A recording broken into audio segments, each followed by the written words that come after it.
Antes de hablar de los focos de auscultación cardíaca, que son 5 los que convencionalmente vamos a escuchar: el foco aórtico pulmonar, el foco aórtico, el foco pulmonar, el foco aórtico accesorio o de ERB, el foco mitral y el foco tricuspidio. Es importante recordarles algunos elementos de la exploración, ¿no? Por ejemplo, habíamos indicado que en todos los pacientes, cuando valoremos el área cardíaca, lo debemos hacer en decúbito dorsal al inicio, en posición de pachón, es decir, en decúbito lateral izquierdo para la válvula mitral, en decúbito lateral derecho para la válvula tricúspide, en postura de Harvey, que es para los focos aórtico y pulmonar. Recordarles que la postura de Harvey es cuando el paciente se encuentra sentado, pero con el tórax inclinado hacia adelante, ¿no? En esta posición, los focos aórtico y pulmonar, por gravedad, están mucho más cerca del estetoscopio que vamos a utilizar, ¿ya? También les había mencionado de que podemos utilizar algunas maniobras específicas. Hemos hablado de la maniobra de Rivero-Carvalho, que dice que es una auscultación en apnea postinspiratoria para detectar sobre todo signologías relacionadas con valvulopatía tricuspidia, tanto de insuficiencia como de estenosis tricuspidia, ¿no? Recordarles que la maniobra de Rivero-Carvalho, cuando dice auscultación en apnea postinspiratoria, significa que a mi paciente le voy a pedir que meta aire profundamente y una vez que ha inspirado, no respire. Entonces, en ese momento, nosotros hacemos la auscultación en el foco tricuspidio.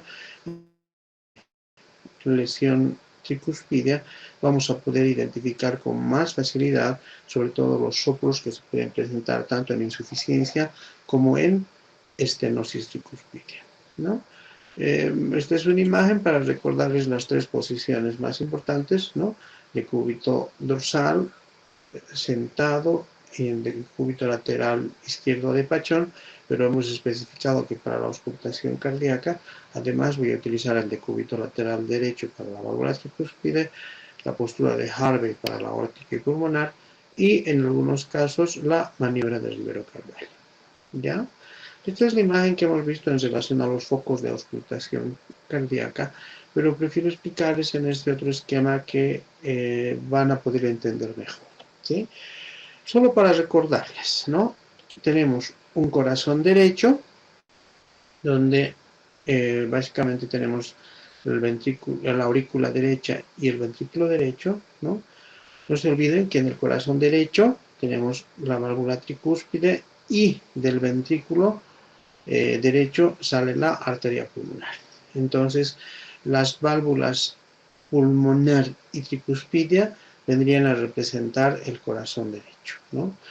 En el lado izquierdo tenemos la válvula mitral, que está entre la aurícula izquierda y el ventrículo izquierdo, y del ventrículo izquierdo sale la arteria aorta. Entonces, los focos del corazón izquierdo serían el foco aórtico, el foco mitral y el aórtico accesorio, ¿ya? Entonces, ahora, no, cuando nosotros detectamos los focos de auscultación, no significa que las válvulas las vamos a proyectar anatómicamente en este segmento, que es lo que quiero que me entiendan, ¿no? O sea, no significa que aquí donde dice aórtico, ahí está la válvula aórtica. No significa que aquí donde dice mitral, ahí está la válvula mitral, en realidad esta es la punta, ¿no? Sino que estas son las áreas donde acústicamente vamos a detectar con más intensidad las vibraciones de la válvula, ¿no?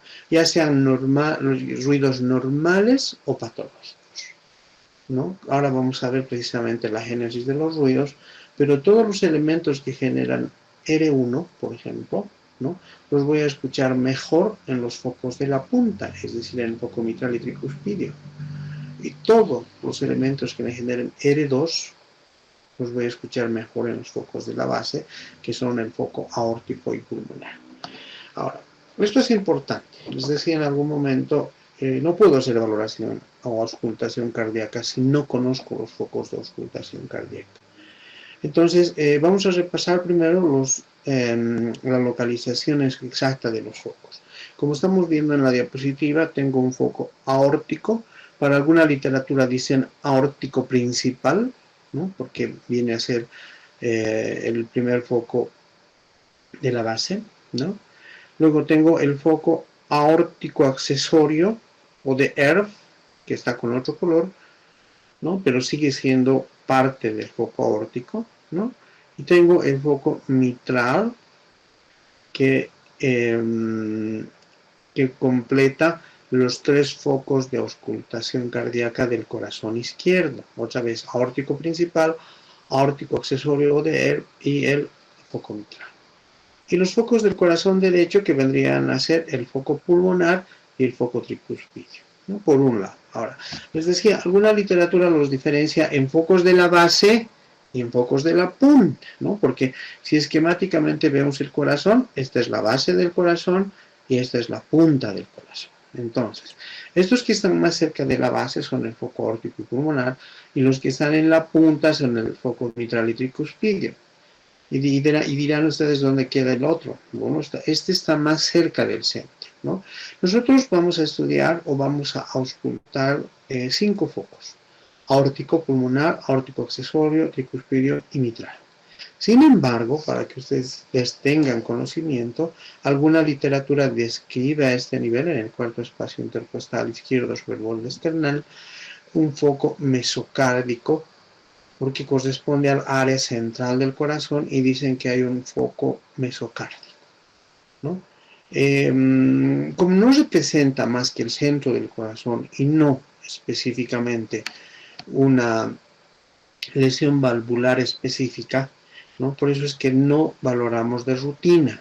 Pero si en alguna bibliografía ustedes, en lugar de ver 5 focos, describen 6, no está mal, sino que están haciendo la descripción del área central del corazón como un foco mesocárdico, donde podrían confluir sonidos de diferentes válvulas. ¿Estamos de acuerdo? Bien. Nos vamos con la localización, ¿ya? Yo no necesito hablar de memoria, sino simplemente ver el esquema. Entonces, ¿dónde voy a ubicar el foco aórtico? Está en el segundo espacio intercostal derecho, por fuera del borde external, ¿no? Entonces, si ustedes quieren, pueden abreviar como 2 E I E D, ¿no? Segundo espacio intercostal derecho, y la otra referencia fuera del borde external. Quiero aclararles que para la localización de los focos de auscultación siempre voy a tener una referencia horizontal y una referencia vertical. Otra vez para aclarar, la referencia horizontal del foco aórtico sería el segundo espacio intercostal derecho, y la referencia vertical sería por fuera del borde external, ¿no? Algunos textos dicen en la línea paraesternal, tampoco está mal, ¿no? Porque si vemos la extensión del foco aórtico no es un puntito, es una área. Entonces no se olviden que la línea paraesternal baja por un costado del externo. Pero nosotros nos vamos a quedar en lo que yo les estoy explicando como segundo espacio intercostal derecho por fuera del borde external. Ese es el foco aórtico. El foco pulmonar también está en el segundo espacio intercostal, pero esta vez es izquierdo por fuera del borde external, ¿no? Esos vienen a ser, como les decía, los focos de la base. Ahora me voy a ir a los focos de la punta, ¿no? Y su nombre le está diciendo de la punta. Hemos hablado en la anterior clase de la apex. Precisamente donde está localizado el apex está el foco mitral. Ojo, que para el foco mitral no vale la diferencia de cuarto espacio intercostal para niños y sexto para ancianos. No. El foco mitral siempre lo vamos a ubicar, independientemente de la edad, en el quinto espacio intercostal izquierdo. Miren si cuento desde acá: primero, segundo, tercero, cuarto, quinto. Entonces la referencia horizontal sería quinto espacio intercostal izquierdo, y la referencia vertical va a ser la línea media clavicular, ¿no? Entonces, quinto espacio intercostal izquierdo, línea media clavicular. Y el otro foco, el foco de la punta, el foco tricuspidio, perdón, el otro foco, pues no se olviden que el foco mitral es del corazón izquierdo y el foco tricuspidio del corazón derecho. Hay alguna discrepancia en la literatura, ¿no? Pero si nosotros nos manejamos en los libros, entre comillas, oficiales que maneja la cátedra, que sería Suros y Argente Álvarez, de alguna forma coincide, ¿no? Suros, ¿qué dice? Suros dice que el foco tricuspidio está en el quinto espacio, en la quinta articulación condroesternal derecha, base del apéndice sigmoides. Quinta articulación condroesternal derecha, base del apéndice sigmoides. Y aquí Argente Álvarez dice que está en el apéndice sigmoides, que vendría a ser casi la misma localización. Entonces el foco tricuspidio lo vamos a ubicar en la base del apéndice sigmoides, cerca de la articulación, de la quinta articulación condroesternal. Entonces, si ustedes quieren, mi referencia horizontal sería quinta articulación condroesternal y mi referencia vertical sería base del apéndice sigmoides. ¿Sí? Les decía que hay un foco aórtico accesorio. Estamos viendo la localización. Está en el tercer espacio intercostal izquierdo, por fuera del borde esternal. Ahora ustedes se preguntarán cuál va a ser la secuencia que voy a utilizar para auscultar, dependiendo del objetivo, ¿no? Si lo que quiero es establecer diferencias entre R1 y R2, entonces primero voy a auscultar focos de la punta, es decir, mitral y tricuspidio, y luego recién me voy a ir a auscultar focos de la base, que serían el aórtico accesorio y el pulmonar. Entonces, ahora, ¿por qué esta diferencia? Se dice que R1 se escucha mejor en la punta, porque se genera aquí, y R2 se escucha mejor en la base, ¿no? Ahorita van a entender un poco mejor, porque R1 significa sístole ventricular. R2, en cambio, más el gran silencio, o sea, parte de L2 y todo el gran silencio son diástole ventricular. Entonces, si las alteraciones que yo estoy detectando están en diástole, lógicamente donde mejor debería escuchar serían en focos de la base, ¿no? Pero si las alteraciones cardíacas están en sístole, ¿dónde voy a escuchar mejor? En focos de la punta, ¿eh? En mitral y tricuspidio. Ahora, les decía, depende del objetivo. Ahora, si yo quiero valorar por separado, primero corazón izquierdo, es decir, ventrículo izquierdo, y el foco órtico, entonces puedo empezar haciendo mi valoración en el foco mitral, hacer el aórtico accesorio y el aórtico principal. Entonces un vector que parte de la izquierda y termina en la derecha, y luego puedo valorar el foco tricuspidio y el foco pulmonar, un vector que empieza en la izquierda, perdón, en la derecha y termina en la izquierda. Es más o menos como una X, ¿sí? Entonces, en esos casos, primero estoy valorando corazón izquierdo, es decir, al hacer mitral, aórtico accesorio y aórtico principal, y luego corazón derecho al hacer tricuspidio y pulmonar. Bien. Entonces, este cuadrito, estas localizaciones son bien importantes. Si yo no conozco esto, difícilmente puedo identificar o decir el tipo de lesión que el paciente está presentando. Y lo que les decía, ¿no? O sea, estudiante que no conoce la localización de los focos de auscultación cardíaca, pues no merece aprobar la nota de cardiología, así de claro, ¿no? Entonces, partiendo de esto, ahora tenemos que conocer los ruidos cardíacos. Entonces, en relación a los ruidos cardíacos, lo que en algún momento les decía, ¿no? Lo que en relación a los ruidos cardíacos, ese loop que nos han enseñado en la escuela, en el colegio, o esa onomatopeya que para nosotros parece tan sencillita, y que yo en la parte académica prefiero enseñarles como un tum-ta, ¿no? Es el resumen de lo que se presenta en un ciclo cardíaco. O sea, nuestro corazón, con un ritmo sinusal, normalmente late como un tum-ta, tum-ta, tum-ta. Puede ser con una frecuencia de 60, que es lo normal, de tum-ta, o puede ser hasta 90, tum, ta, tum, ta, tum, ta, pero siempre va a tener esta secuencia. R1, tum, pequeño silencio, R2, ta y gran silencio. Entonces, si ustedes escuchan tum, ta, ¿no? La diástole siempre va a tener mayor espacio que la sístole. Que no se olviden que la sístole ventricular es por contracción ventricular, ¿no? O sea, es decir, en el momento que se genera tum, se contraen los ventrículos. En cambio, el ta, que es la fase de relajación de los ventrículos, es pasivo, es el llenado de los ventrículos. Y el ventrículo en una forma pasiva requiere más tiempo para llenarse. Entonces, nunca en condiciones normales el segundo silencio o gran silencio, que representa la diástole, puede ser menos, ¿cómo puedo decir?, del mismo tamaño que el pequeño silencio, que es la sístole. Entonces, siempre vamos a escuchar tum más corto en espacio, ta más largo, ¿no? ¿Por qué? Porque el tum es sístole ventricular y después de ta, el gran silencio es diástole ventricular.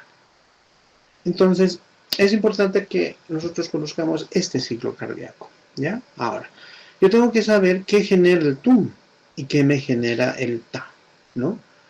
Ahora, estamos diciendo que este pequeño silencio es el espacio posterior al cierre de las válvulas mitral y tricuspidia, ¿no? Y el momento en el que está llenándose los grandes vasos que van a ir a la circulación mayor. En cambio, este gran silencio es la etapa donde se relaja el ventrículo, se abren las válvulas mitral y tricuspidia y se está produciendo el llenado ventricular, el paso de sangre desde las aurículas a los ventrículos. Pero lo que nosotros escuchamos no son los silencios, escuchamos los ruidos. Y R1 viene a ser, aquí está la diapositiva, el cierre de las válvulas mitral y tricuspidia, ¿no? Si me permiten regresar a alguna diapositiva anterior. A ver, vamos a utilizar, perdón, vamos a utilizar este esquemita, ¿no? Entonces, yo les decía, cuando se produce la sístole ventricular, ¿no? Los ventrículos derecho e izquierdo se contraen para llenar la aorta y la pulmonar. Entonces, en ese momento que se cierra la válvula mitral y tricuspidia, se genera el famoso tum o loop, ¿ya?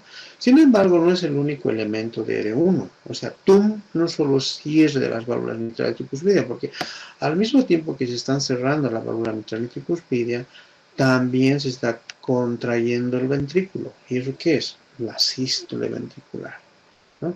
Y al mismo tiempo que se está contrayendo el ventrículo, casi de inmediato se llenan los grandes vasos. ¿Eso qué significa? La aorta y la pulmonar. Entonces, ustedes imagínense cómo funciona un corazón normal. Se cierran las válvulas auriculoventriculares, que son la mitral y la tricuspidia, se contraen los ventrículos, que eso es la sístole ventricular, y ese vaciado de sangre me genera un llenado simultáneo de la aorta y la pulmonar. Esos tres fenómenos y esos tres elementos son R1. Y el conjunto de todos esos elementos me generan el famoso TUM, ¿no? Y de ahí viene un pequeño silencio. Ahora, R1, como dice la diapositiva, es más prolongado que R2 en cuanto a sonido. O sea, se escucha más fuerte y más largo el tum que el ta. ¿Sí? ¿Y dónde se ausculta mejor? Les había dicho. Acá, en los focos de la punta, en el foco mitral y en el foco tricúspido. ¿Sí? Porque precisamente el cierre de estas válvulas es lo que me está generando sobre todo R1, ¿no? ¿Qué otros elementos voy a tomar en cuenta? Al mismo tiempo que estoy escuchando el tum, casi al mismo tiempo percibo el pulso carotídeo, ¿no? O sea, por eso se dice que el tum es sincrónico con el pulso carotídeo. Entonces, si yo pongo mi estetoscopio en el foco mitral o tricuspidio y al mismo tiempo palpo la carótida externa en el cuello, casi al mismo tiempo voy a sentir. En realidad al mismo tiempo. Puede ser que haya una pequeña diferencia de tiempo, es lógico, ¿no? Pero que perceptiblemente no se nota. Entonces casi simultáneamente al mismo tiempo escucho, tum, percibo el latido en la arteria carotidia. Eso en relación a R1, ¿no? Ahora, algunos elementos. Se dice que su tono es bajo, su timbre es suave y su duración es larga, ¿sí? Vámonos a R2. Bueno, R2, vamos a utilizar este esquemita. R2 viene a ser el cierre de las válvulas aórtica y pulmonar, ¿ya? Entonces, R2 es el cierre de las válvulas aórtica y pulmonar. ¿Eso qué significa? Que después de que ha terminado la sístole, ¿no? Al comenzar la diástole, ¿sí? Se van a cerrar las válvulas pulmonar y la aórtica, que van a permitir el paso de sangre de la aurícula, de las aurículas a los ventrículos. Por lo tanto, en diástole se está produciendo el llenado ventricular, y para que se llene necesariamente pues tienen que cerrar las salidas, y en estos casos las salidas son la aorta y la pulmonar. Eso es R2. Entonces, como está acá, R2 es el cierre de las válvulas aórtica y pulmonar. O sea, el TA o el DU es R2, ¿no? Entonces ahí completa el ciclo cardíaco del tumta, tumta. ¿Qué significa? Como se está llenando los ventrículos, es el inicio de la diástole ventricular.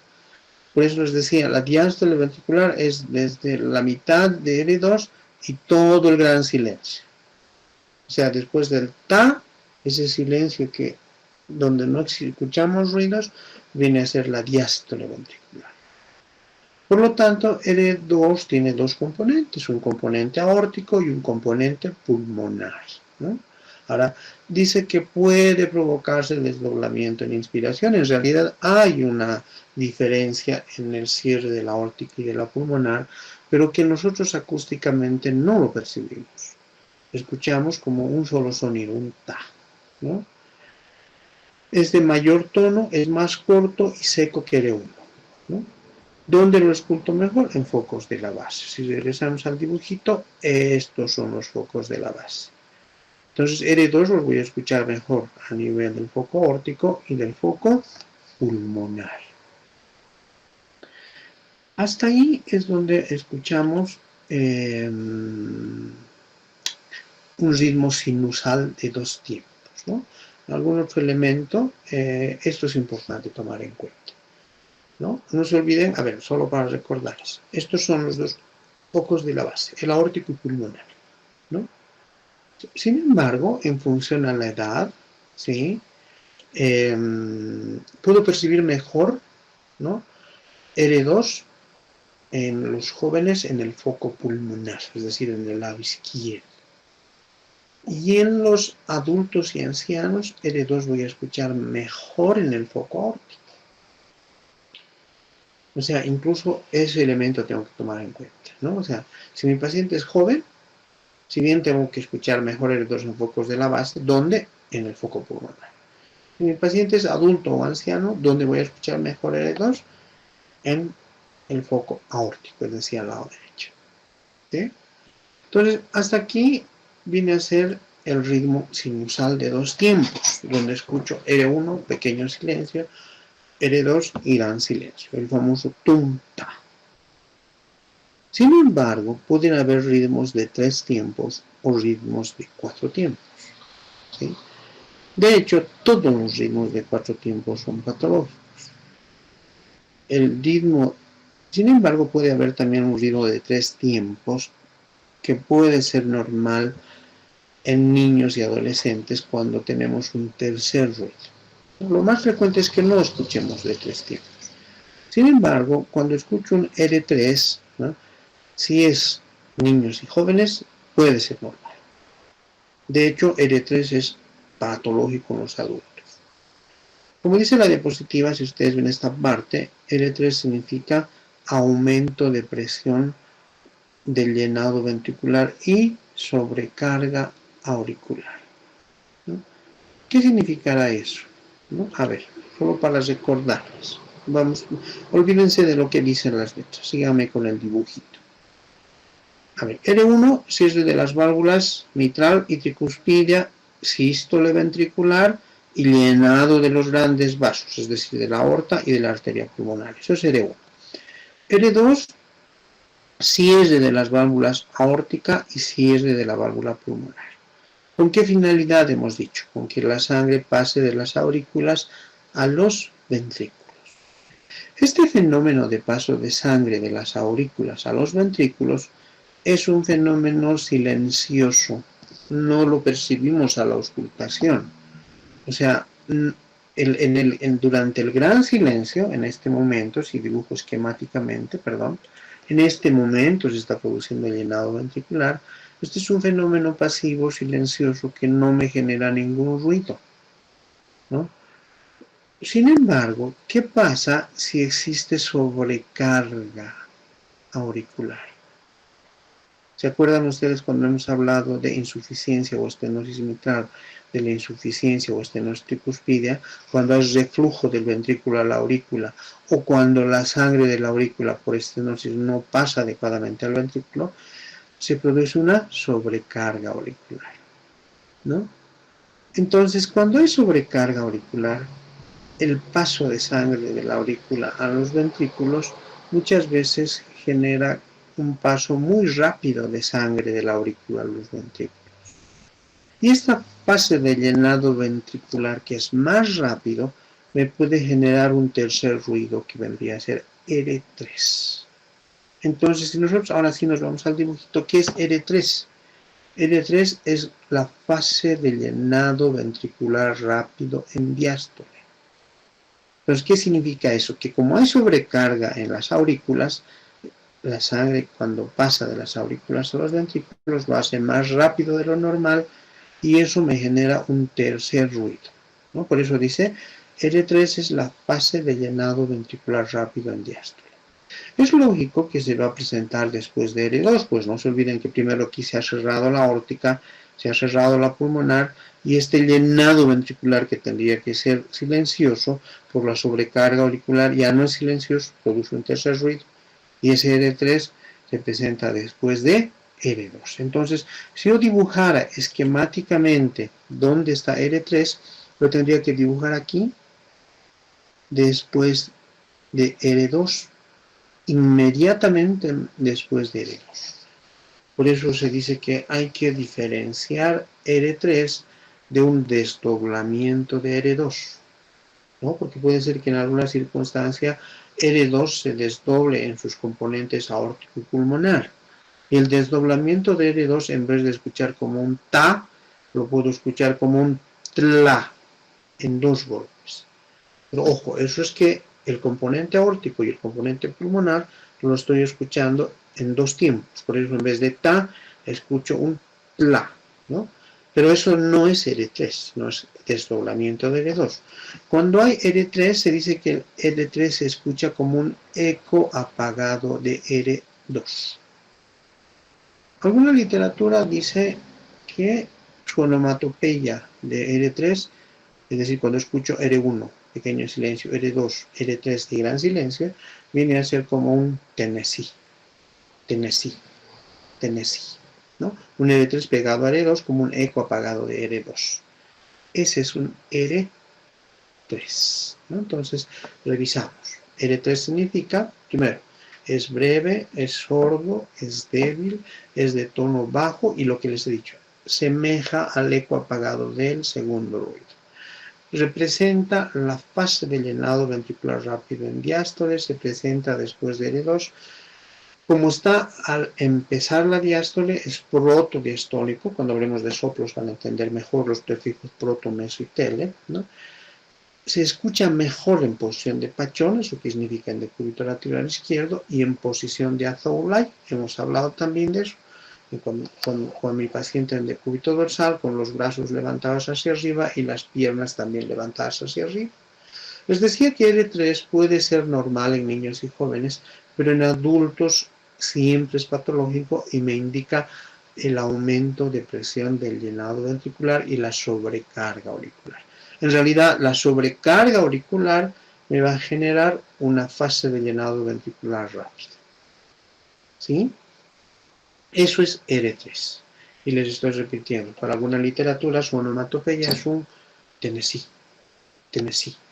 ¿Sí? Sin embargo, puede haber otro ruido que vendría a ser R4. ¿Ya?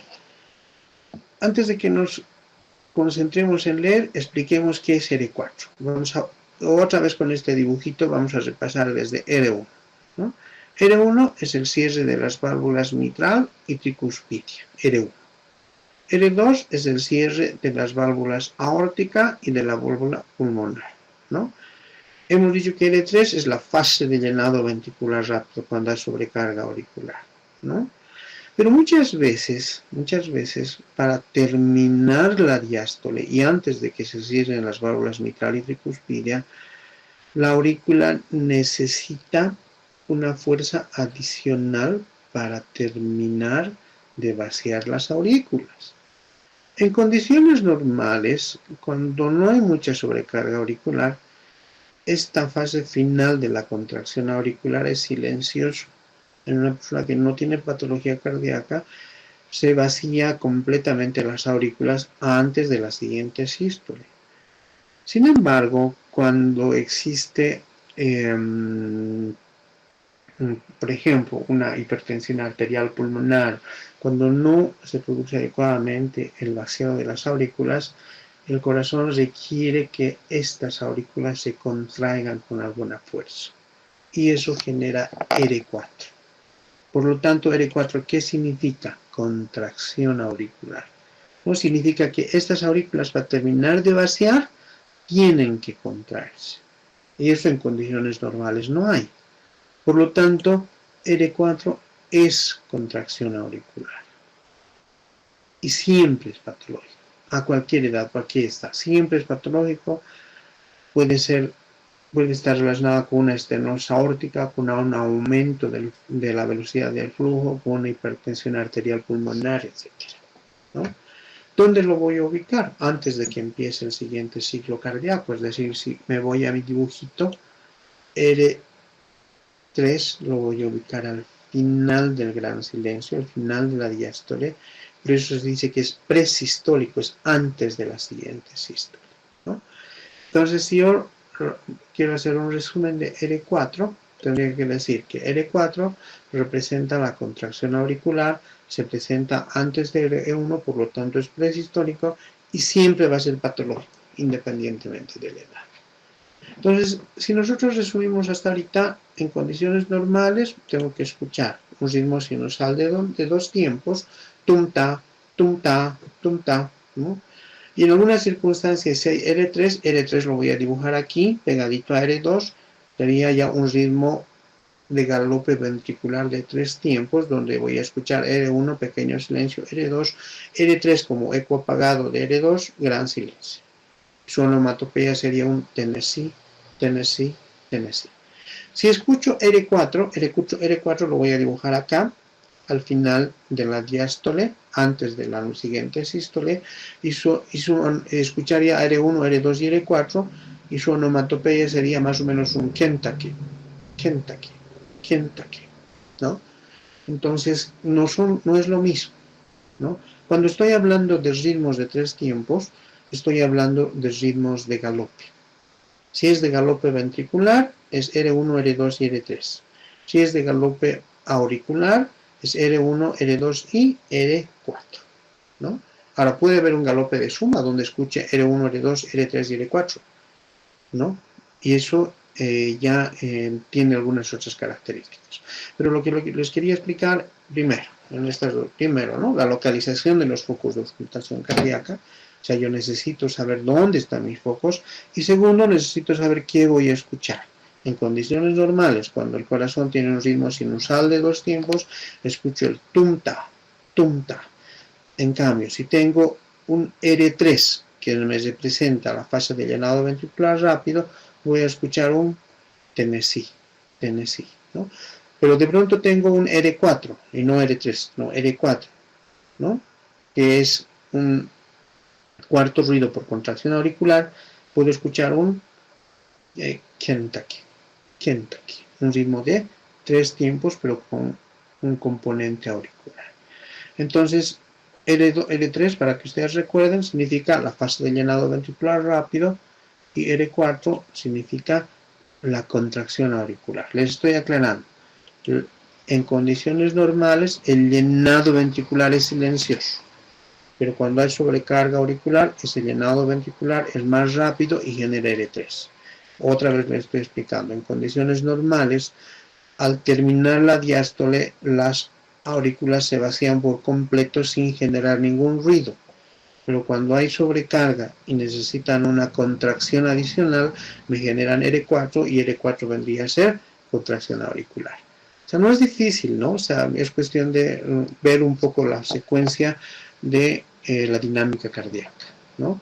Entonces, R1, cierre de la válvula mitral y tricuspidia. R2, cierre de las válvulas aórtica y pulmonar. R3, fase de llenado ventricular rápido. Y R4, contracción auricular. ¿Ya? Entonces, esos son los elementos que ustedes tienen que tomar muy en cuenta para escuchar ruidos cardíacos. Ahora, cuando yo valoro el corazón a la auscultación, uno de los primeros elementos que voy a valorar es la auscultación. Y hemos dicho que la auscultación, la frecuencia cardíaca. Hemos dicho que los valores de la frecuencia cardíaca en la altura son de 60 a 90 revoluciones por minuto.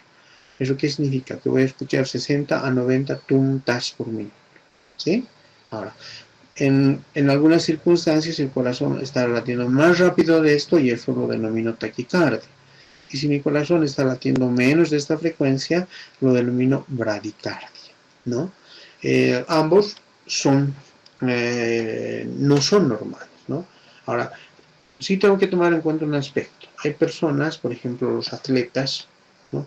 Personas que tienen una actividad física muy intensa, pueden ser, entre comillas, vagotónicos y tener una frecuencia cardíaca basal menor a 60, entre 50 y 60. ¿Qué significa?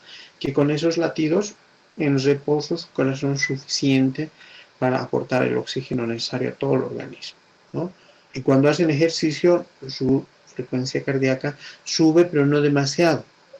Diferente de una persona que no está acostumbrada a hacer ejercicios y que necesariamente requiere de 60 o más contracciones, ¿no? Y en ejercicio, lógicamente, va a ser mucho más taquicardia, ¿no? A ver, hagan la prueba con una persona que no está acostumbrada a hacer ejercicios. Háganle hacer un esfuerzo mediano y seguro que su corazón va a latir mucho más rápido de lo normal. Entonces, tiene que ver con aspectos fisiológicos, pero también tiene que ver con aspectos patológicos, ¿no? O sea, que en condiciones de reposo una persona esté con taquicardia, significa que hay una alteración hemodinámica. O que por el contrario esté con bradicardia, significa que hay una alteración hemodinámica, ¿no? De hecho, con una frecuencia de 50 para abajo es un paciente que está en riesgo de hacer un paro cardíaco. Y viceversa, ¿no? Y también por el otro extremo, un paciente que está yendo por más de 120 latidos por minuto puede hacer una fibrilación ventricular y también ir al paro cardíaco. ¿Ya? Entonces, bien importante tomar en cuenta la frecuencia. Y es importante también, como dice la diapositiva, comparar con el pulso arterial. Entonces, una forma adecuada de valorar a un paciente es que a tiempo que estoy controlando o escuchando la frecuencia cardíaca, también debo ir controlando y palpando los pulsos periféricos. Les decía, el ritmo sinusal normal es un ritmo sinusal de 2 tiempos, donde escucho un tum-ta, tum-ta, tum-ta. Sin embargo, pueden haber ritmos que no son normales, ¿ya? Por eso dice, ritmo normal sinusal, primer silencio más corto, primer ruido de mayor duración y menor tono, o sea, tum-ta. Los ritmos anómalos. Antes de entrar a la siguiente diapositiva, prefiero explicarles. Se dice que en el ritmo fetal hay un isocronismo. ¿Qué significa? Se escucha igualito R1 que R2, o sea, no voy a escuchar diferente tum y ta, y no va a haber pequeño ni gran silencio, ¿no? Escucho todo con el mismo sonido y con el mismo espacio. Entonces, ¿cómo llegaría a escuchar? Como un tum, tum, tum, tum, tum, tum, tum, tum, tum, tum, tum, tum, tum. Si ustedes alguna vez tienen la oportunidad de escuchar latido cardíaco fetal a través de un Doppler o con un estetoscopio en una persona embarazada, van a escuchar ese sonido. Tum, tum, tum, tum, tum, tum, tum, tum, tum. ¿No? Porque hay isocronismo, no se diferencia R1 de R2 ni pequeño silencio de gran silencio. Por lo tanto, el ritmo fetal es un ritmo propio de un producto en gestación dentro del vientre materno, ¿no? Cuando ese producto nace, ya no mantiene por su ritmo fetal, tiene que adquirir el ritmo sinusal, donde voy a escuchar tum-ta, tum-ta, tum-ta, muy diferente al tum-tum-tum-tum-tum, ¿no? Ahora, puede ser que una persona mantenga su tum y su ta, pero se nivelen sus silencios. ¿Eso qué significa en la práctica? ¿No? Que se alargue la sístole y se nivele a la diástole, es decir, que ya no haya pequeño ni gran silencio, sino que se mantengan los ruidos, pero se nivelan los silencios. ¿Qué significa? O que la sístole se está alargando o que la diástole se está acortando. En esos casos escuchamos como el péndulo de un reloj, ¿no? Como es el sonido de un reloj. Tic-tac, tic-tac, tic-tac. Pero como estamos diciendo que se mantienen los ruidos, escucho tum, escucho ta, pero con un solo silencio. Entonces, ya no escucho tum-ta, tum-ta. Escucho tum-ta, tum-ta, tum-ta, con un solo silencio. Ese es un ritmo pendular que asemeja al péndulo de un reloj. Estos ritmos ya les he explicado, el ritmo de galope.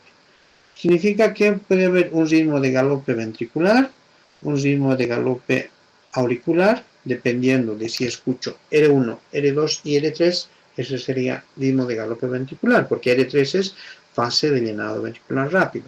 Pero si escucho R1, R2 y R4, que es una contracción auricular, es un ritmo de galope auricular. Entonces, los ritmos de galope por lo general son de 3 tiempos. Si es de galope ventricular, escucharía R1, R2 y R3. Un Tennessee, Tennessee, Tennessee, ¿no? En cambio, si escucho un ritmo de galope auricular, es decir, R1, R2 y R4, escucharía un Kentucky, Kentucky, diferente a lo que es el tum-ta. Ahora, también les he dicho, puede haber ritmos de 4 tiempos, que algunos autores lo describen como galope de suma, ¿ya? En esos casos, como son 4 ruidos que se escuchan en un solo ciclo, muchas veces no se llega a diferenciar R1 de R2 ni pequeño de gran silencio, porque no están confluyendo R1, R2, R3 y R4 en un solo ciclo, ¿no? Y algunos lo comparan como un ritmo de tren. ¿Por qué? Porque se escucha como el sonido que generan las ruedas del tren al transitar por las rieles del tren, ¿ya? Si han tenido oportunidad de alguna vez viajar en tren, van a escuchar que las ruedas del tren con las rieles hacen un ta-ta-ta-ta, ¿no? Y ese es el ritmo de 4 tiempos, ¿sí? Un ta-ta-ta-ta, ta-ta-ta-ta, parecido al sonido que genera las ruedas del tren al impactar con las rieles del tren.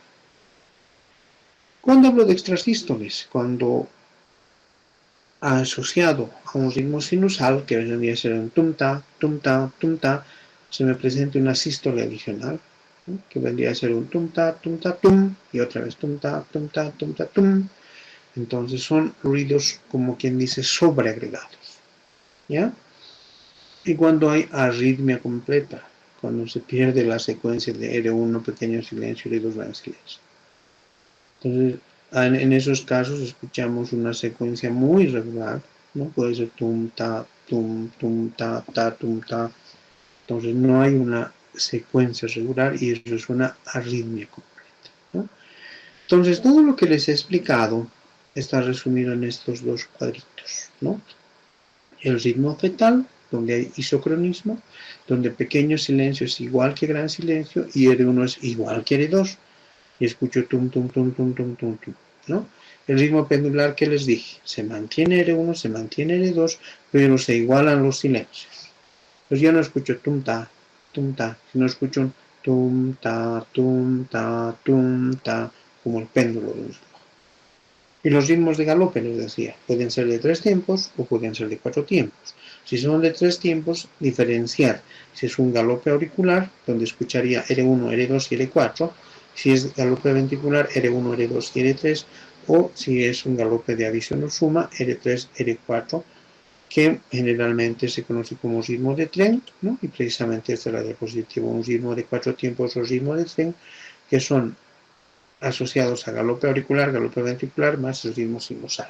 Entonces, en estos casos escucho como el sonido de las ruedas del tren que con las rieles, un ta ta ta ta, ta ta ta ta. Lo único que hay es una pequeña diástasis entre un ciclo y ciclo, ¿no?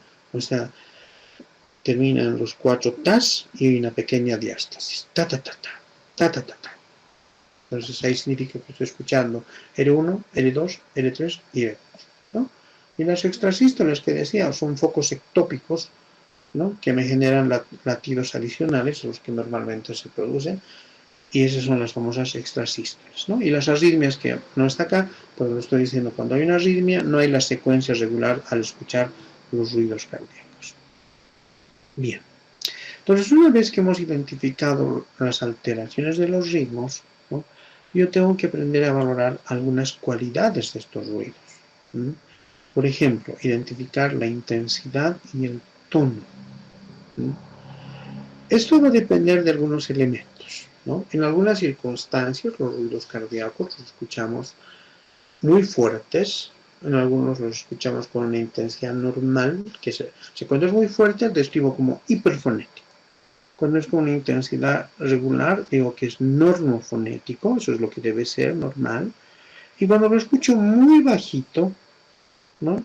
Significa que es hipofonético. Entonces, cuando yo pongo mi estetoscopio en el área precordial y lo escucho muy fuerte, es hiperfonético. Si lo escucho con una intensidad moderada, normofonético. Y si lo escucho muy bajito, a veces casi poco perceptible, hipofonético. ¿Sí?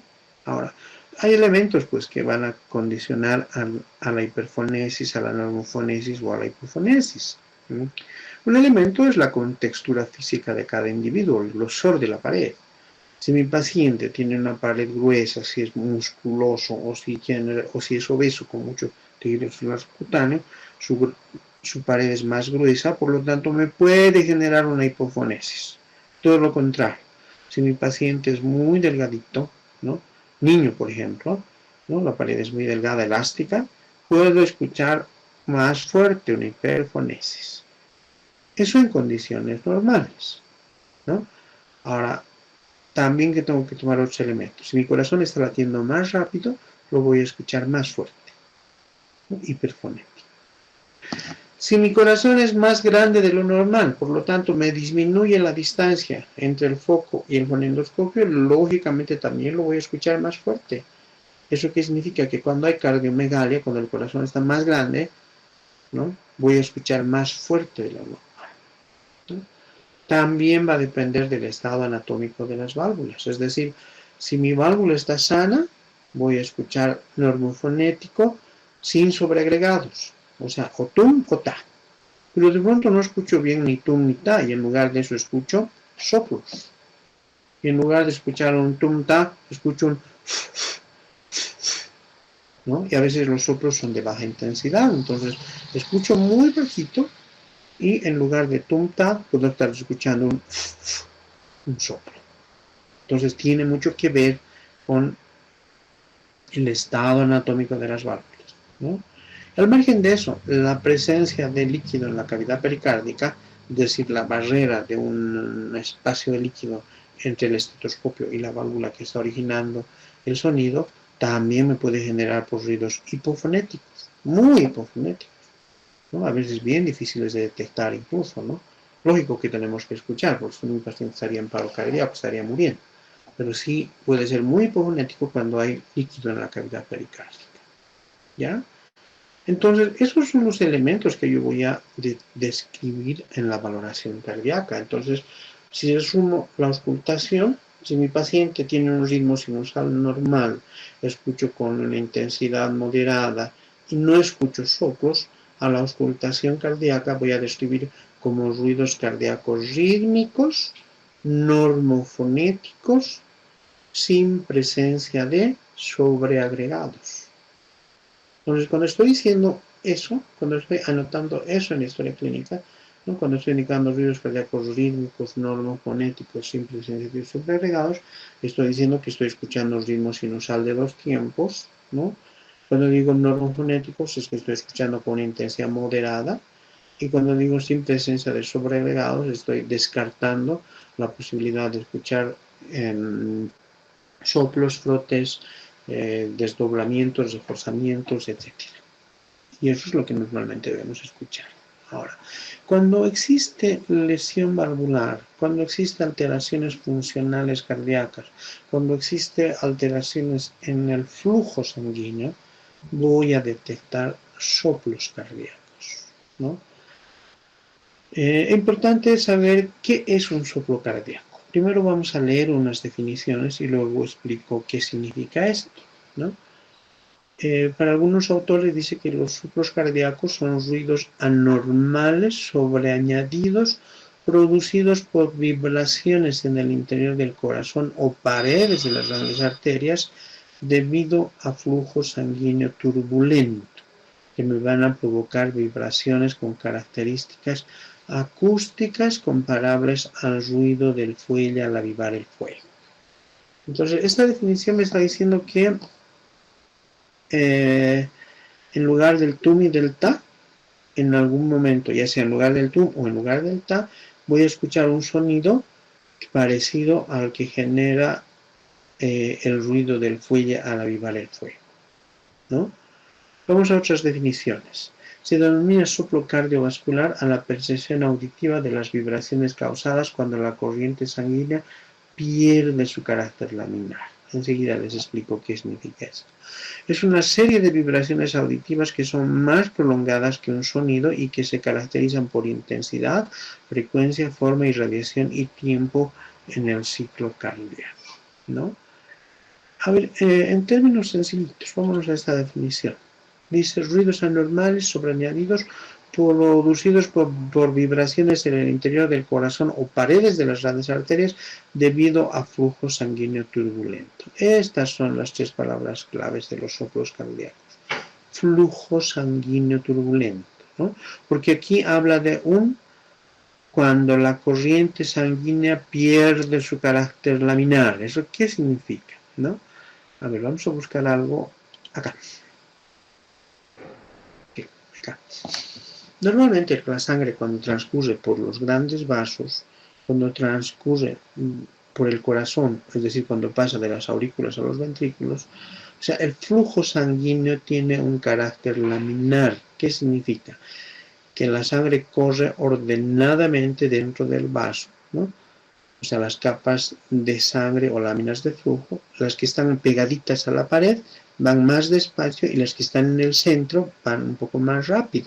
Entonces más o menos forman una especie de vector y hace que la sangre transcurra silenciosamente por las arterias, por las venas y por el corazón. Cuando la sangre pierde este carácter laminar, es decir, se vuelve turbulento, escucho los soplos. Si el flujo turbulento dice, la sangre ya en forma desordenada produce corrientes parásitas chocando con las paredes del vaso y aumentando su resistencia. ¿Eso qué significa? Que si en una arteria la sangre no está transcurriendo con un flujo laminar, o si en el corazón el paso de sangre de las aurículas a los ventrículos o de los ventrículos a los grandes vasos no se produce con su flujo laminar, se producen flujos turbulentos, ahí es donde empiezo a escuchar soplos cardíacos. Siempre lo comparo, ¿no? Con, a ver, bueno, La Paz, que es una ciudad que tiene una geografía bien particular, hay calles que tienen pendiente y son bajadas, y cuando llueve, vean ustedes bajar el agua por el cordón de acera. Si no hay ningún obstáculo, el agua baja tranquilita. Pero, a ver, vean si hay una piedra o que hay un auto parado y el agua esté chocando con las ruedas, se forman remolinos o se forman turbulencias. Entonces, cuando el agua está transcurriendo sin obstáculos, no generan ruidos. Pero si empieza a chocar con piedras o con algún obstáculo que me genera remolinos o turbulencias, ya pues ya no hay ese carácter laminar que dice la literatura de la sangre, ¿no? Y se producen turbulencias que en el caso del corazón vendrían a ser soplos cardíacos, ¿no? Entonces, aquel donde no debería haber un sonido adicional, se presenta un sonido adicional que se compara con el sonido que se genera al avivar el fuego con un fuelle y un ¿no? Y ese es un soplo. Entonces, para que hayan soplos, ¿no? Tiene que haber. Podría ser que haya modificaciones en el radio de un vaso, ¿no? O un estrechamiento o una dilatación. Que haya obstáculos en la corriente, ¿no? O lo que ocurre en las insuficiencias, que hayan reflujos, ¿no? Que la sangre vaya a contracorriente, del ventrículo a la aurícula, por ejemplo.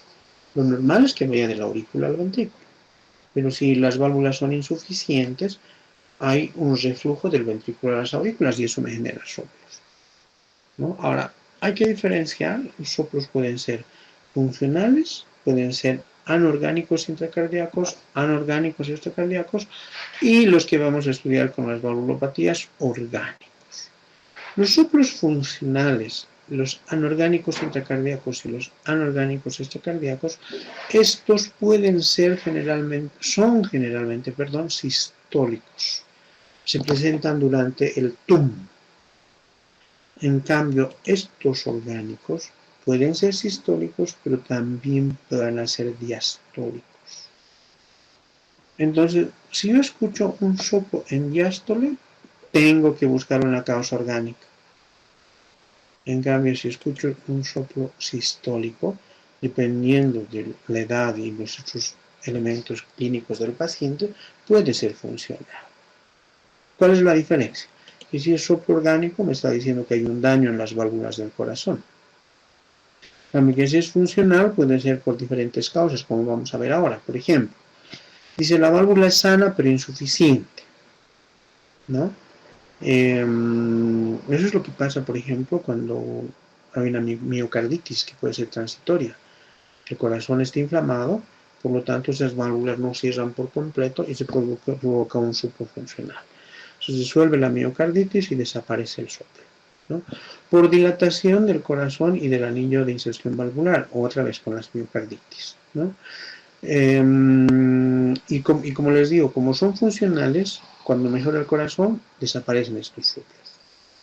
Pueden ser anorgánicos intracardíacos, ¿no? Es decir, no hay lesión de las válvulas, pero ¿qué elementos voy a tomar en cuenta? Puede ser que el corazón esté latiendo muy rápido, es decir, cuando hay taquicardia, puede haber soplos por aceleración, o cuando hay hemodilución, soplos de hemodilución en la anemia o en las embarazadas.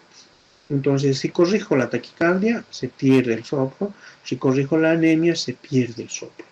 Está dentro de los que son anorgánicos, ¿sí? Y puede haber anorgánicos extracardíacos, ¿no? Por ejemplo, en los pacientes que tienen trastornos del metabolismo, en aquellos pacientes hipertiroideos, ¿no? Donde tienen además taquicardia, corrijo y compenso metabólicamente a mi paciente y desaparece el soplo.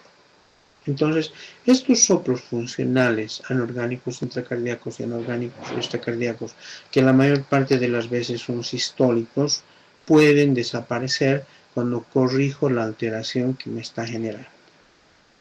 Pero cuando ya hablo de soplos orgánicos, aquí estoy hablando de lesiones valvulares. Estoy hablando de una estenosis o insuficiencia mitral, estoy hablando de una estenosis o insuficiencia aórtica y pulmonar. Y aquí sí, yo ya no voy a poder corregir ese daño, a no ser que haga una prótesis valvular. Es decir, que opere al paciente, que retire la válvula dañada y que ponga otra válvula. Pero lógicamente, pues eso no es tan sencillo. Obviamente, en épocas actuales es viable, ¿no? Hace muchos años imposible, ¿sí? Pero que de alguna forma es un riesgo cardíaco bien elevado, ¿ya? Los soplos orgánicos son continuos. ¿Eso qué significa? No desaparecen. Es más, van a ir aumentando gradualmente de intensidad. Si cuando empieza la lesión anatómica el soplo es de grado 1 o de un timbre muy suave, conforme se vaya dañando más esa válvula, ese soplo va a ser mucho más fuerte y mucho más intenso. Por lo tanto, en el tiempo nunca van a desaparecer, van a ser continuos y van a ir aumentando gradualmente de intensidad. Es decir, de un soplo grado 1, dependiendo de en cuánto tiempo se haya dañado más esa válvula, puede llegar a un grado 6, ¿no? Entonces van a ir evolucionando de un soplo grado 1, 2, 3, 4, 5 y 6. ¿Sí? Ahora, estos soplos orgánicos, cuando ya son de una intensidad intermedia, alta o muy alta, van a generar frémito o tril. ¿Qué es el frémito o tril? Les he explicado en palpación. Es la percepción palpatoria de un soplo cardíaco. Es decir, si tengo un soplo grado 4, 5 o 6, cuando yo ponga mi manito en el área cardíaca, voy a percibir el frémito o tril, que también hemos dicho que se llama ronroneo gatuno, ¿no? ¿Por qué se llama así? Se asemeja al ronroneo que hacen los gatitos, ¿no? Frémito, tril o ronroneo gatuno. Y obviamente cuando ya el paciente tiene un soplo grado 4, 5 o 6, también el frémito va a persistir en el tiempo, no va a desaparecer.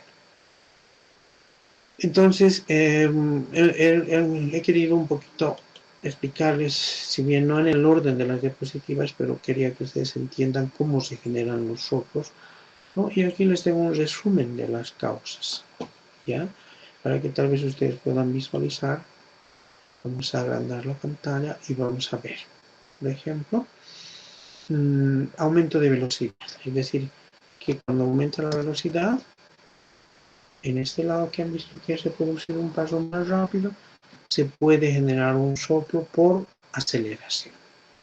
Pasaje por válvulas estrechas. ¿Qué significa? Que si mi válvula está estenosada y la sangre no pasa libremente, ¿no? Miren, aquí tenemos la válvula estenosada, se produce un flujo turbulento y me va a generar soplo. Dice pasaje por cavidades o vasos dilatados, es decir, la sangre al llegar a una cavidad o vaso dilatado va a generar un flujo turbulento y se va a generar un soplo, ¿no?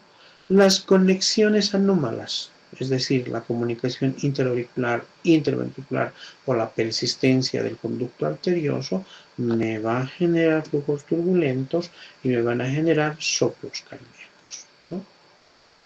Las regurgitaciones, lo que les decía, normalmente de las aurículas a los ventrículos siempre van a pasar en esta secuencia, de aurículas a ventrículos.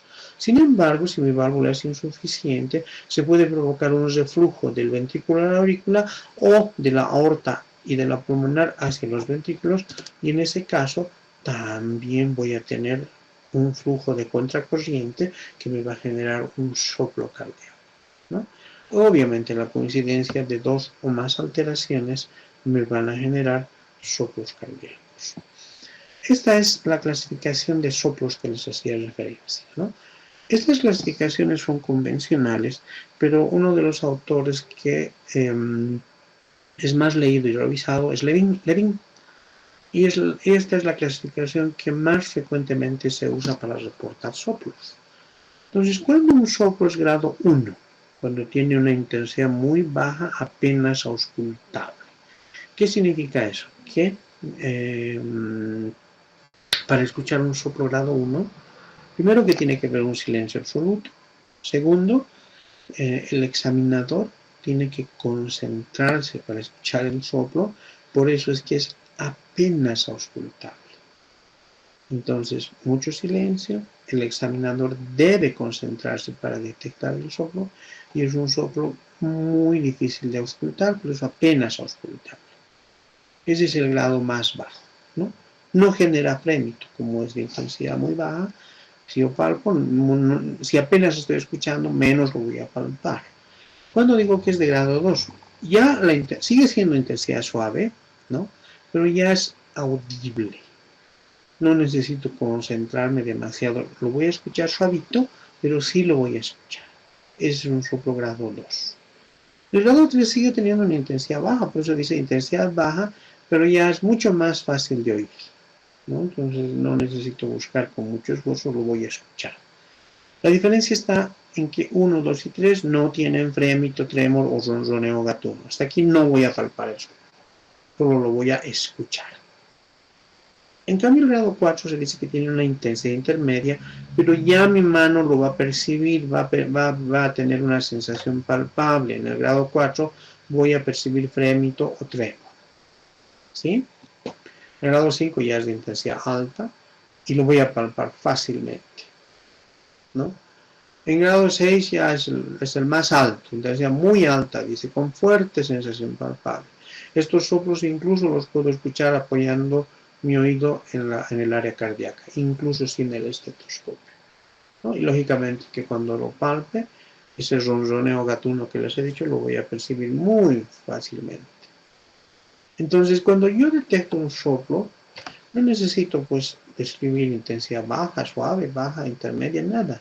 Solo voy a poner soplo, por ejemplo, soplo mitral de intensidad 1 sobre 6, 2 sobre 6, 3 sobre 6, 4 sobre 6, 5 sobre 6 o 6 sobre 6. Entonces yo sé que ya, dependiendo del grado que esté diagnosticando, voy a percibir con menos intensidad o con mucha intensidad ese soplo, ¿ya? ¿Qué elementos voy a tomar en cuenta en relación al tono de los soplos? ¿No?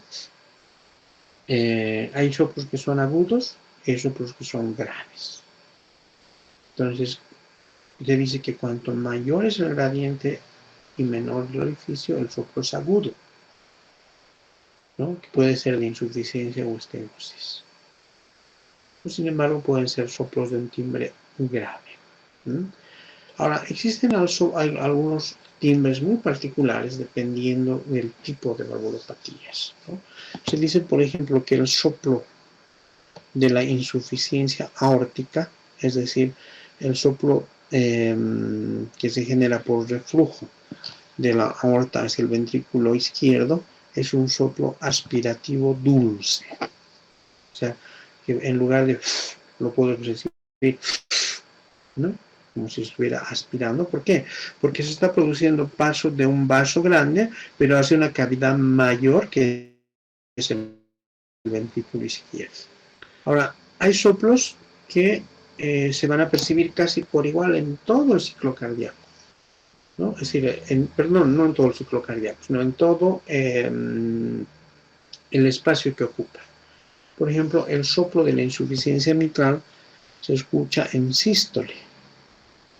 Y como lo escucho durante toda la sístole, lo denomino como un chorro de vapor.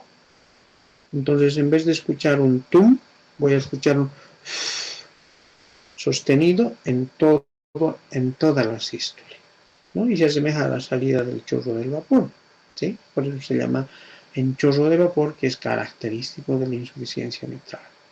Ahora, muchas veces cuando las válvulas tienen alteraciones vegetantes, como en las endocarditis vegetantes o rupturas musculotendinosas, puedo escuchar un soplo pillante, ¿no?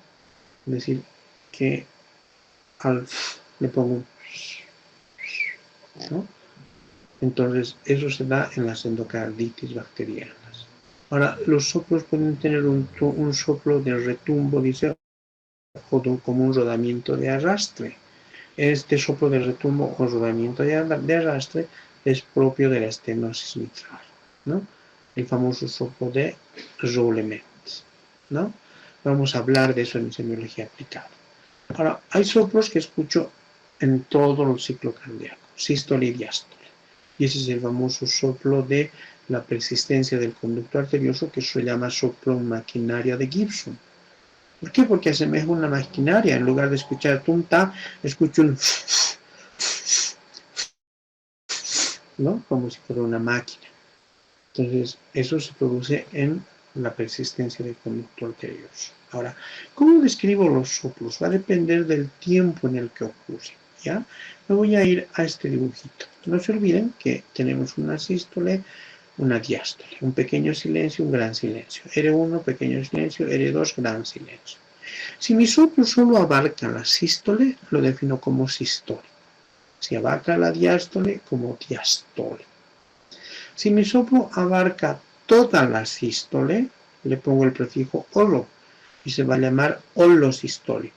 Si mi soplo abarca toda la diástole, le pongo el prefijo holodiastólico. Ahora, si mi soplo abarca solo la primera parte de la sístole, aquí vamos, le pongo el prefijo proto. Entonces sería protosistólico. Si mi soplo es de más intensidad al medio de la sístole, le pongo el prefijo meso, sería mesosistólico. Si mi soplo es más audible al final de la sístole, le pongo el prefijo tele y sería un soplo telesistólico. Lo mismo vale para la diástole. Si lo percibo al principio de la diástole, protodiastólico.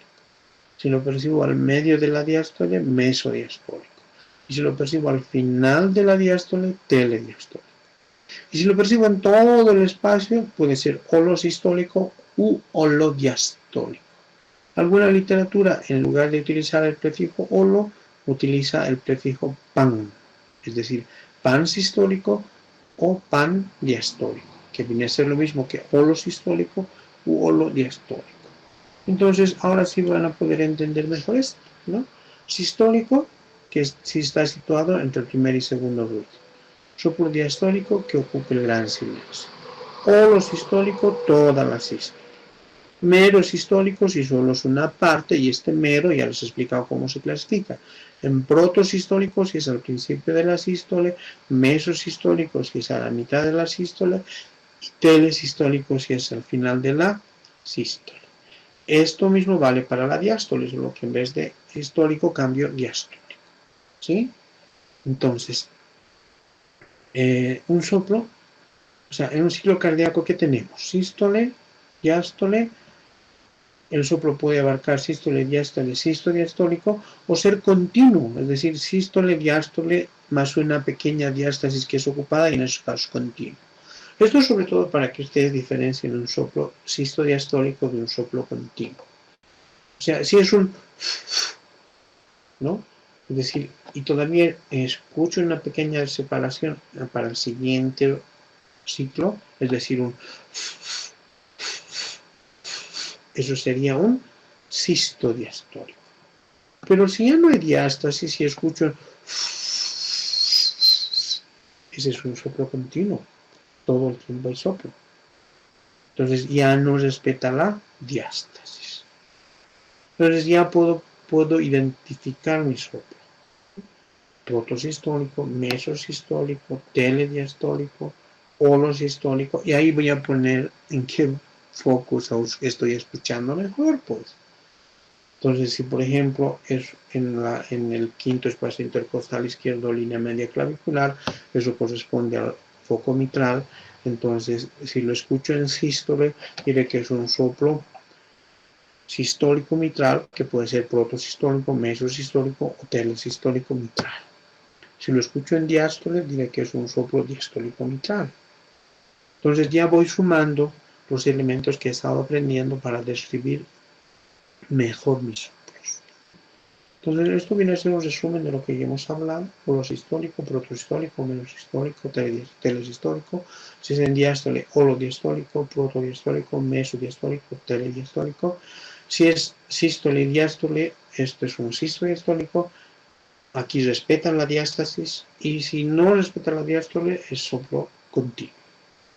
¿Sí? Ahora, estos soplos esquemáticamente los puedo trazar de esta forma, ¿no?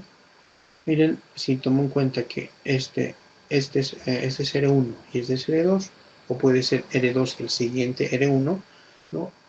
Es decir, si está en sístole o en diástole, pero si se percibe mejor al medio, este es un soplo de eyección, es decir, el paso de sangre se está produciendo por un orificio estenosado, y la mayor intensidad de turbulencia lo voy a percibir al medio. Entonces, por la forma del soplo, este es un soplo mesosistólico. Lo estoy escuchando más intenso al medio. ¿En qué circunstancias? Por ejemplo, la estenosis aórtica o pulmonar me van a generar soplos mesosistólicos. Ahora, puede haber soplos que los percibo con la misma intensidad durante todo el ciclo. Este vendría a ser un soplo holo, ¿no? Puede ser holo o pansistólico, les decía. Entonces, como dice, se produce a contracorriente, los soplos de regurgitación son a contracorriente de un sistema de alta presión a baja presión. Ejemplo, la insuficiencia mitral, ¿no? Del ventrículo izquierdo a la aurícula izquierda. O de la insuficiencia tricuspidia, del ventrículo derecho a la aurícula derecha. Como se escucha en todas las sístoles, son soplos holosistólicos o pansistólicos. Y lo podemos esquematizar de esta forma, ¿no? Ahora, puedo diferenciar por su forma del esquema. Este es como un rombo. Entonces, este sería un soplo que va primero creciendo y luego decreciendo. O sea, soplo romboidal en diamante o creciente o decreciente, como el de la estenosis aórtica, ¿no? En el anterior esquema, la estenosis aórtica lo hemos descrito como mesosistólico, pero este mesosistólico lo puedo describir también como romboidal o en diamante.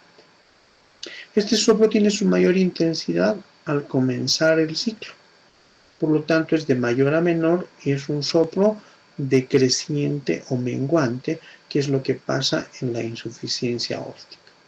O al revés, escucharse bajito al principio y más fuerte al final.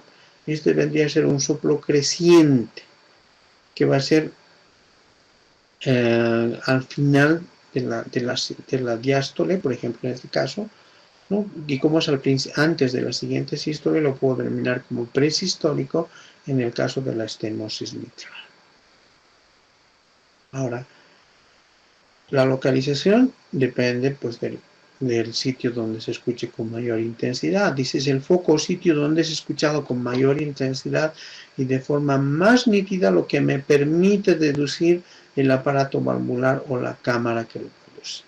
Por eso les decía, sí o sí tengo que conocer a cabalidad y perfección la localización de mis focos, pues. Entonces, si escucho un soplo en el quinto espacio intercostal izquierdo sobre la línea media clavicular, foco un soplo mitral.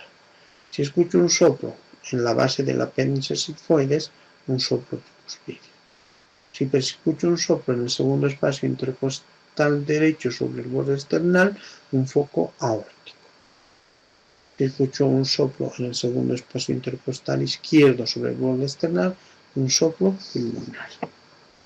Entonces, estoy ubicando mis soplos en función a la localización de mis focos de auscultación cardíaca. Por eso otra vez se queda acá. Necesito conocer la localización exacta de mis focos de auscultación. ¿Sí? Ahora, no es suficiente esto, pues ¿qué otros elementos me van a ayudar a identificar la localización de mis soplos? La irradiación de mis soplos. ¿Ya? La irradiación de mis soplos. Entonces, vamos a hablar precisamente, es decir, si bien un soplo se escucha con mayor intensidad en el foco en el que se está originando, ¿no? Estos soplos, dependiendo de si son de estenosis o de insuficiencia o de la válvula afectada, van a tener una irradiación. ¿Sí? Si vamos con los soplos de la punta, vámonos a la siguiente, lo que les decía.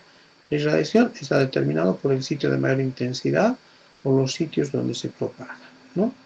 Entonces, ¿qué elementos voy a tomar en cuenta? Si voy a tener soplos mitrales, es decir, si se generan en el quinto espacio intercostal izquierdo de la línea media clavicular, estos se pueden propagar hacia la punta y la axila, es decir, por fuera de la línea media clavicular, ¿no? Por eso, como dice la diapositiva, que incluso lo puedo llegar a percibir en la región interescapular izquierda. Entonces, en ese sentido se van los soplos mitrales, o sea, fuera de la línea media clavicular hacia la axila e incluso en el espacio interescapular. ¿no? Los soplos aórticos y los soplos pulmonares tienen un comportamiento similar.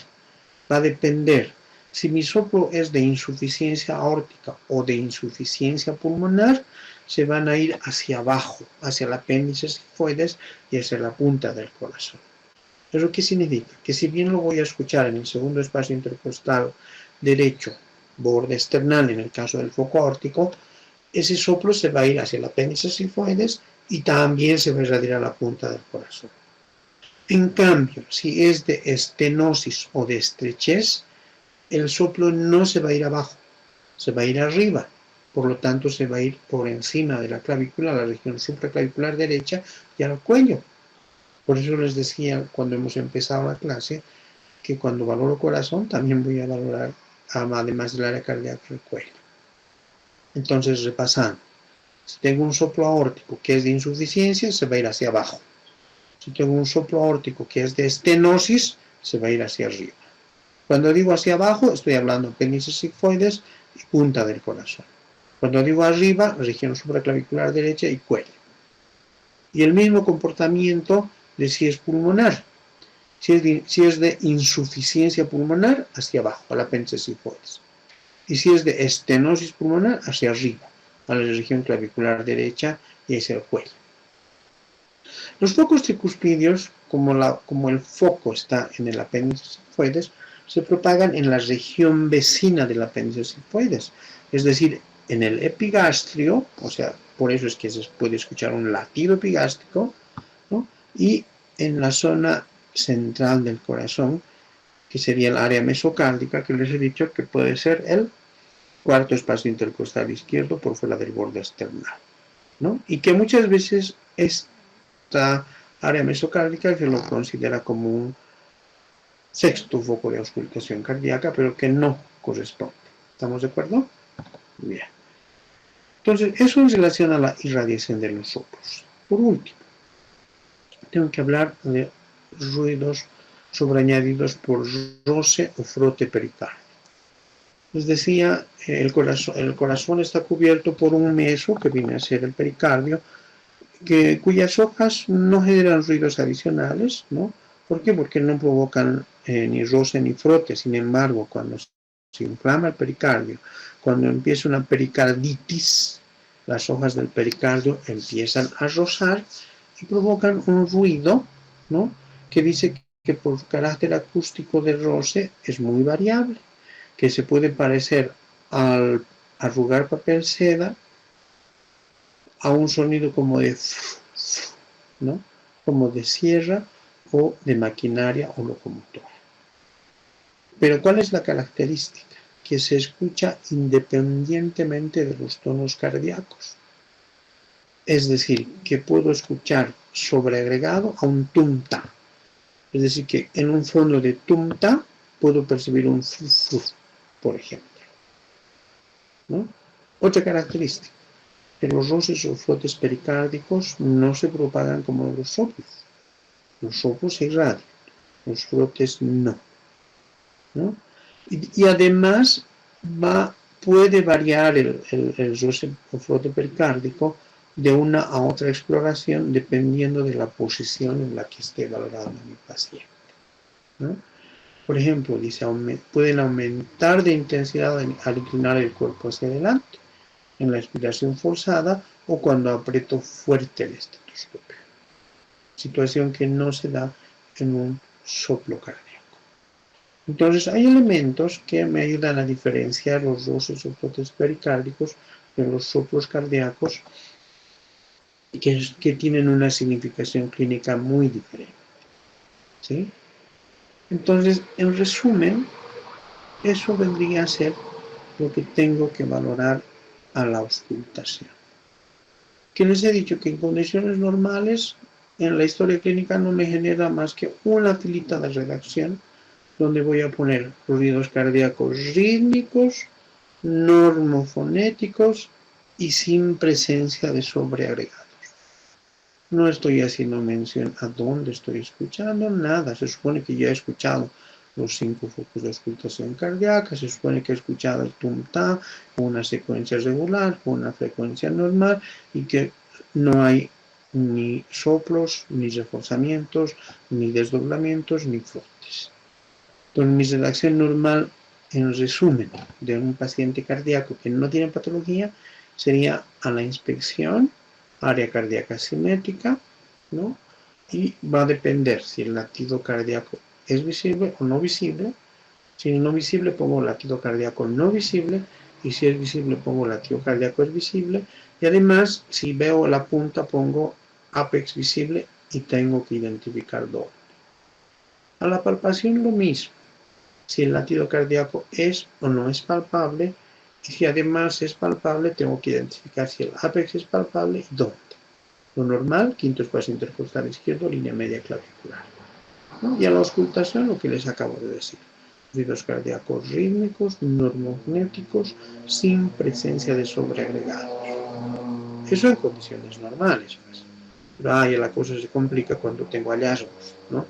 Y ya tengo que distribuir áreas asimétricas, depresiones, abombamientos, prémitos, o que a la auscultación detecte sobreagregados.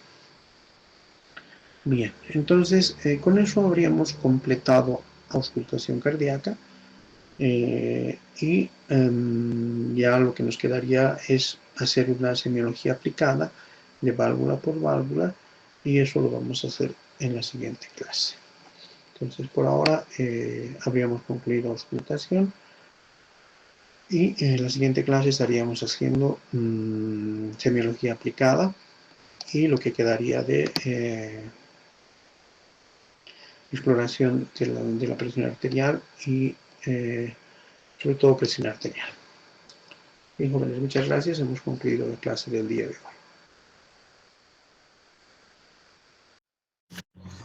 Bien, jóvenes, no sé si tienen alguna consulta, por favor, para que les aclare sus dudas. 3L4, los silencios, y en base a eso vamos a hacer una actividad complementaria. Lamentablemente, como el miércoles es feriado, no nos da tiempo eh, no nos da más tiempo para hacer otra práctica hospitalaria, pero sí vamos a tener que hacer una actividad en la universidad. Entonces, si no habría más, entonces habríamos terminado la actividad del día de hoy. Pues, ¿alguien tiene alguna otra consulta? Ricardo, así yo le cogí